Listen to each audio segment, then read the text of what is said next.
السلام علیکم دوستوں، کیسے ہیں؟ امید ہے کہ آپ خیریت سے ہوں گے، اور میں اللہ رب العزت والجلال سے دعا گو ہوں کہ اللہ تبارک و تعالی آپ کو اسی طریقے سے خوش رکھے۔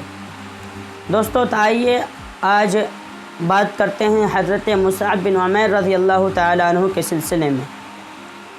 حضرت مصعب بن عمیر رضی اللہ تعالیٰ عنہ اسلام میں داخل ہونے سے پہلے اس ناز سے پلے ہوئے ہیں کہ ان کے والد ان کو 200 درہم کے کپڑے پہنایا کرتے تھے۔ نوعمر تھے، ان کے والد مالدار تھے، بڑی ناز و نخوے کے ساتھ ان کی پرورش ہوئی۔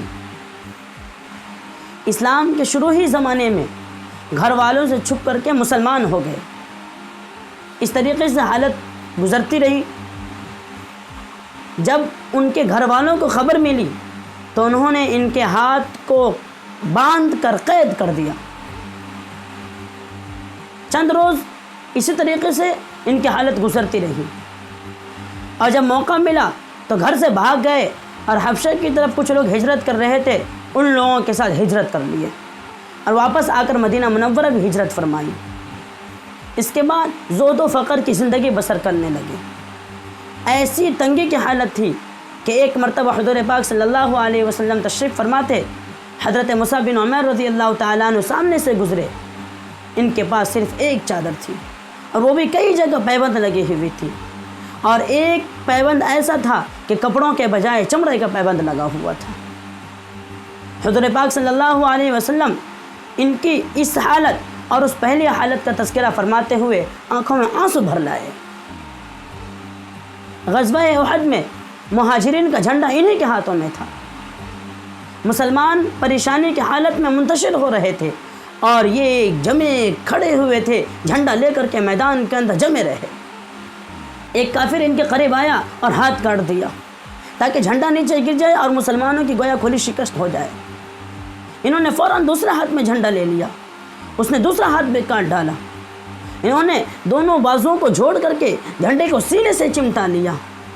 اس کے بعد اس نے ان کو تیر مار کر کے شہید کر دیا۔ زندگی کی حالت میں جھنڈا نیچے گرنے نہیں دیا۔ اللہ اکبر۔ اس کے بعد جھنڈا نیچے گرا، اور دوسرا شخص آ کر کے اس جھنڈے کو اٹھا لیا۔ جب حضرت مصعب بن عمیر رضی اللہ تعالیٰ عنہ کی دفن کی نوبت آئی تو ان کے پاس صرف ایک چادر تھی۔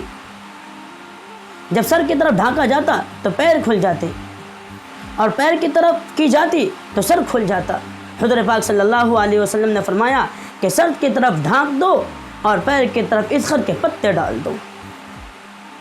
واقعہ سنانے کا مقصد یہی ہے کہ یہ آخری زندگی ہے، اور اس نازک اور نازوں میں پلے ہوئے جو 200 درہم کے کپڑے پہنا کرتے تھے، آج اس کو کفن کے لیے صرف ایک چادر ہے، اور وہ بھی پوری نہیں ملتی۔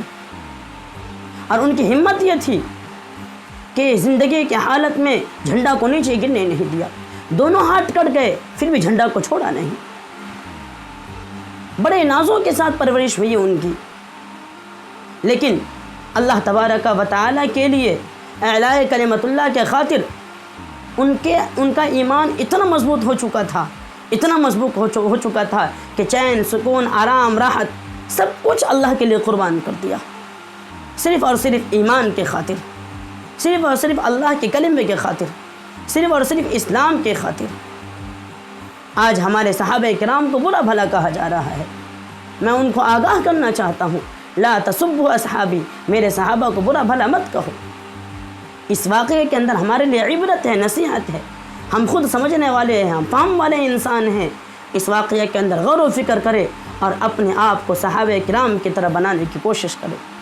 اللہ تبارک و تعالیٰ سے دعا ہے کہ اللہ رب العزت حضرت مصعب بن عمیر رضی اللہ تعالیٰ عنہ کے قبر کو منور کر دے، اور جنت کے بہاریں نصیب فرمائیں، اور ہم سب کو ان کے نقش قدم پر چلنے کی توفیق عطا فرمائے۔